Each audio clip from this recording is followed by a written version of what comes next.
un foyer épanoui et apaisé, il faut impérativement une vie sexuellement saine. Dr Eman Azamassor se sert à profusion de cet adage pour instruire le corps sanitaire et la masse sur le bien-être sexuel. Comment jouir d'une vie sexuelle riche et épanouie sans aller à l'hôpital? Voici le titre, aussi sensible et intéressant, du livre à caractère scientifique et littéraire rédigé par l'homme de la santé pour corriger le tir dans l'univers d'un sujet tabou, qu'est-ce le sexe? Le lancement officiel de l'œuvre s'est déroulé dans l'après-midi du vendredi 29 juillet 2022 dans l'amphi Isbar à la faculté des sciences de la santé FSS à Cotonou. Un événement qui a connu la présence des grands scientifiques du Bénin et des docteurs spécialistes à divers niveaux. Le sujet du sexe a toujours été tabou, quelle que soit la société. Mais de plus en plus, les langues se délient. Et c'est normal de voir de dire que le sexe gouverne le monde, gouverne la vie des uns et des autres. Donc, à quoi ça sert de faire preuve d'hypocrisie? Malheureusement, dans cette hypocrisie, même, et cela a été dit, au cours des études médicales, on ne donne pas de cours de sexologie. Et je pense que l'objectif visé par le docteur Lamassou, c'est de donner la possibilité d'avoir un message clair et précis sur ces différents problèmes. Comme il l'a dit, ce n'est pas un livre de médecine. Il a l'ambition d'atteindre le plus grand nombre possible. Cela a mené à faire le grand écart pour pouvoir satisfaire les esprits scientifiques, mais aussi toucher le problème de notre. Et nous voudrions le féliciter pour cette initiative. Livre qui éduque la société sur les différents aspects de la sexualité, aussi bien chez l'homme que chez la femme, et qui parle des différentes maladies qui peuvent toucher la vie sexuelle de l'homme et de la femme et les solutions qu'on peut utiliser pour corriger ces difficultés sexuelles. C'est un livre qui est destiné aux profanes, donc à monsieur tout le monde, à madame tout le monde, mais également aux agents de santé qui rencontrent dans les consultations des hommes et des femmes qui se plaignent de problèmes sexuels. Donc c'est un livre à avoir pour s'instruire et pour prévenir des maux liés à la sexualité. Fut l'aspect majeur et le caractère sensible de l'ouvrage qui suscite l'envie de le déchiffrer, il est certain que l'auteur a tiré sa source de réflexion de plusieurs motivations. Ce livre qui nous réunit ce soir, qui est titré Comment jouir d'une vie sexuelle riche et épanouie sans aller à l'hôpital, point d'interrogation.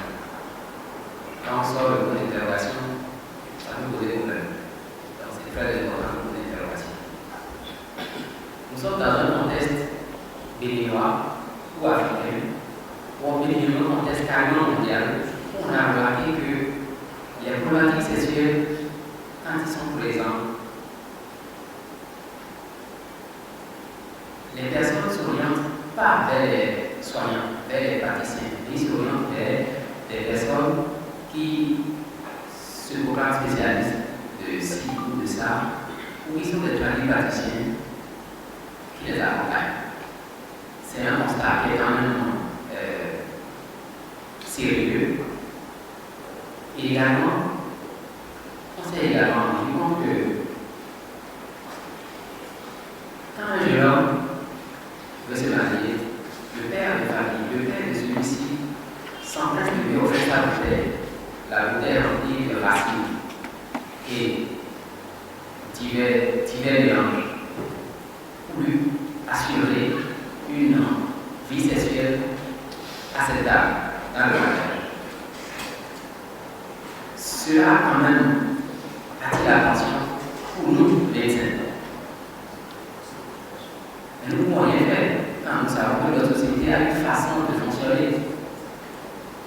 Et si nous avons la chance de rencontrer dans quelques-uns qui viennent et qui se plaignent, nous pouvons les aider.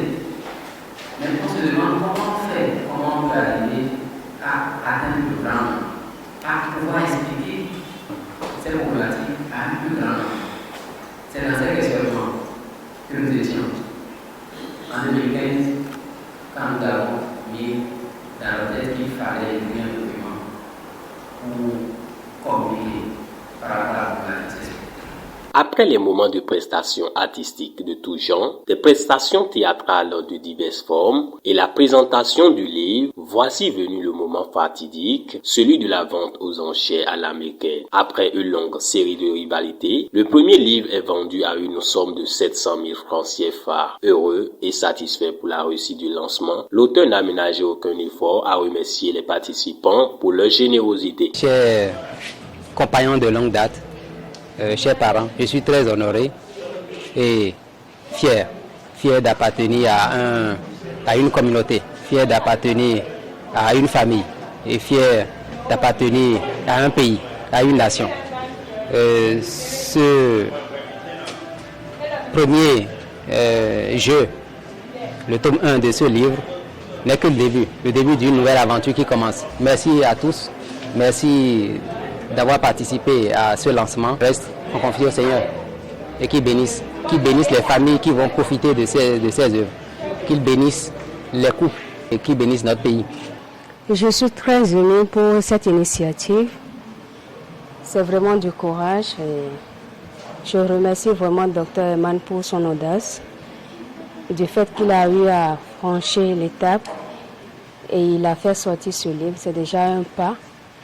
Et cela permet aussi à nos patients de pouvoir s'en procurer, avoir une idée sur ce qui se passe et pouvoir mettre ça en exergue pour obtenir un résultat fiable par rapport à leur faiblesse sexuelle. Lorsqu'il a eu l'idée de son ouvrage, il m'en a parlé. Je l'ai vivement encouragé, étant entendu que le sexe, comme vous l'avez entendu dans la salle au cours du lancement, est un sujet tabou.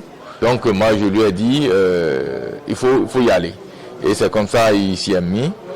Et donc le challenge de cet ouvrage, c'était de réussir à en faire un instrument de travail aussi bien pour le corps médical qu'un outil de communication au service du plus grand nombre. Il est clair qu'avec le lancement de ce livre, les couples pourront jouir désormais d'une vie sexuelle riche et épanouie sans aller à l'hôpital. Vivement que tout le monde l'achète pour y bénéficier. Bonne chance et bonne continuation au Dr Eman Azamansor pour la suite.